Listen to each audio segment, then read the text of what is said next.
श्री राधे राधे। सबसे पहले मैं अपना परिचय देता हूँ। मेरा नाम डॉक्टर सर्वेश गौतम है और मैं टूंडला के पास सुजात नगर गाँव है, वहाँ का रहने वाला हूँ। और वर्तमान में मैं करीब 12 एकड़ ज़मीन में बागवानी और सब्जी की खेती गौमाता की कृपा से कर रहा हूँ। ये पीछे आप देख रहे होंगे नींबू है और ये पीछे आप देख रहे होंगे केला आपको दिखाई दे रहा है। मैं आज आपसे बात करना चाहता हूँ कद्दू की खेती के बारे में। बागवानी लंबे समय की फसलें होती हैं। कद्दू लगभग 4-5 महीने की फसल होती है। 60 दिन के बाद हमें उत्पादन मिलना शुरू हो जाता है।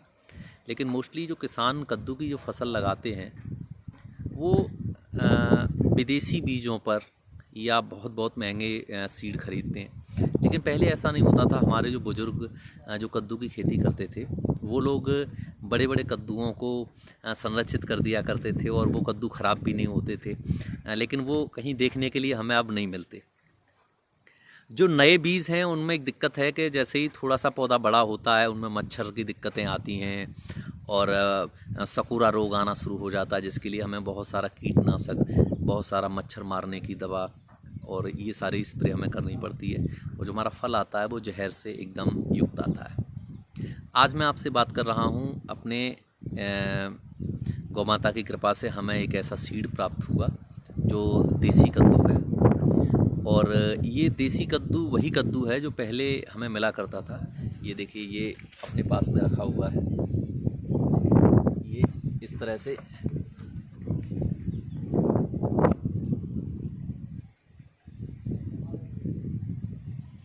और ये भी हैं, कुछ रिजेक्ट हैं। तो हमने सिलेक्ट करके लगभग हमने 40 से 50 फल सिलेक्ट करके 3 एकड़ में से ये निकाले हैं और संवर्धन करने के लिए। चूँकि हमें केला लगाना है और समय का अभाव है, इसीलिए हम कम ही बीज इस बार निकाल पाए हैं। लेकिन बहुत अच्छे जो बीज को संवर्धन करने का काम कर रहे हैं हमारे मित्र किसान, उनको ये सेवा ज़रूर पहुंचाई जाएगी। और बिक्री के लिए सीड अगली साल हो सकता है, लेकिन इस साल तो बिक्री के लिए बिल्कुल भी सीड नहीं है। तो मैं इसके बारे में बात कर रहा हूँ। यह जो सीड हमने लगाया था वो 11वें महीने यानी नवंबर 2019 में हमने लगाया था।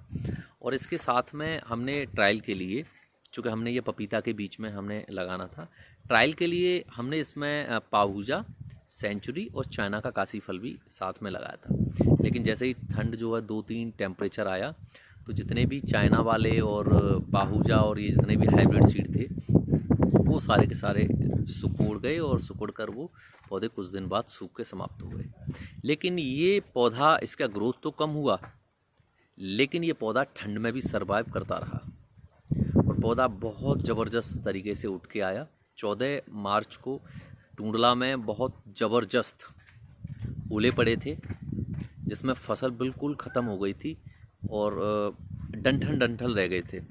लेकिन फिर भी उससे फूट के दोबारा से ये फसल हो गई। लॉकडाउन की वजह से रेट नहीं मिल पाया।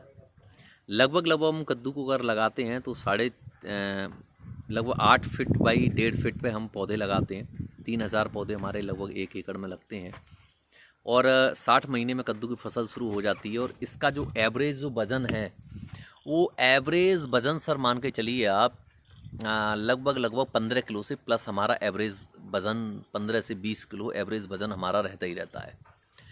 अगर अधिकतम फल के वज़न की अगर बात करें तो 40 किलो 42 किलो तक का फल हमने इससे तोड़ा है और मंडी में बेचा भी है, जिसकी पिक मैं आपको शेयर भी करूंगा।